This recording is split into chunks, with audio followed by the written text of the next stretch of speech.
Assalamualaikum warahmatullahi wabarakatuh. Perkenalkan, nama saya Mutiara Diva Effendi dengan NIM 23042180 dari Prodi Ilmu Administrasi Negara. Video ini saya buat untuk memenuhi tugas dari mata kuliah Ekonomi Publik yang diampu oleh Bapak Lipermana STMT. Pada video ini saya akan menjelaskan tentang artikel strategi platform digital di Indonesia, menavigasi antara teknologi dan perekonomian informal.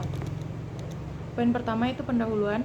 Artikel ini berfokus pada strategi yang digunakan oleh perusahaan-perusahaan berbasis platform di Indonesia untuk menavigasi antara sektor teknologi dan ekonomi informal. Penelitian ini meneliti bagaimana perusahaan yang digerakkan oleh platform membantu kegiatan ekonomi informal dalam mengeksploitasi teknologi dan bagaimana ciri-ciri yang berbeda antara ekonomi informal dan perusahaan teknologi membentuk interaksi mereka.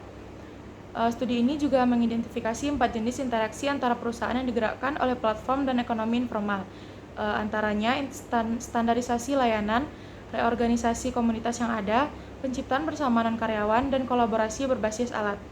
Dan penelitian ini menyoroti perlunya insentif dan kerangka kerja yang andal dari pemerintah untuk memanfaatkan potensi sektor informasi dan digital. Yang poin kedua yaitu tinjauan pustaka. Artikel ini membahas konsep platform digital dan perannya dalam mendukung perusahaan yang digerakkan oleh teknologi dalam konteks ekonomi informal di Indonesia. Ini menyoroti pentingnya platform digital sebagai media interaksi yang memfasilitasi model bisnis dan kegiatan dalam ekonomi platform. Studi ini mengakui penelitian sebelumnya yang telah membahas isu-isu seperti kebijakan tenaga kerja dan ketenaga kerjaan, penggelapan pajak, dan pembangunan legitimasi untuk industri yang baru lahir dalam ekonomi platform. Ini menekankan perlunya mengatasi tantangan dan peluang yang disajikan oleh ekonomi informal yang berfungsi sebagai peluang potensial untuk usaha yang digerakkan oleh teknologi. Artikel ini juga menyarankan area potensial untuk penelitian masa depan, termasuk pengamatan berbagai platform digital multifaset mengenai aspek kelembagaan dan budaya yang penting dalam membangun ekosistem digital, serta menyelidiki respon pasar terhadap adopsi digital dalam bisnis mikro dan pekerjaan yang tidak diatur. Selanjutnya, poin yang ketiga yaitu tujuan penelitian.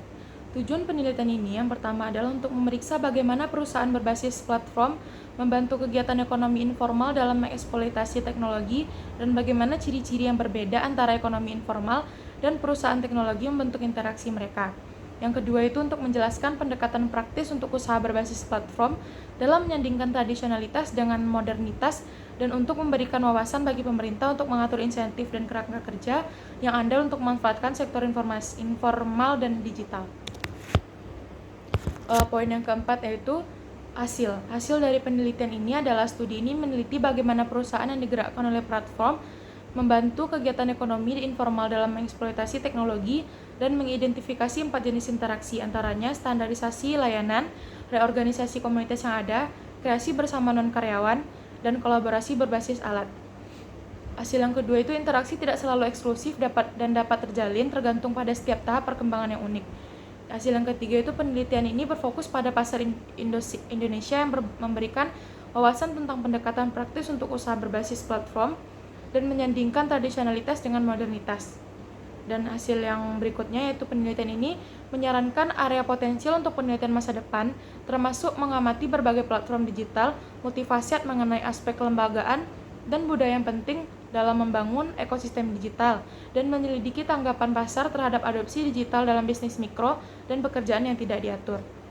Kesimpulan yang dapat saya ambil pada artikel ini antara lain yang pertama, penelitian ini mengkaji strategi yang diterapkan oleh perusahaan-perusahaan berbasis platform dalam menavigasi ekonomi informal di pasar digital Indonesia.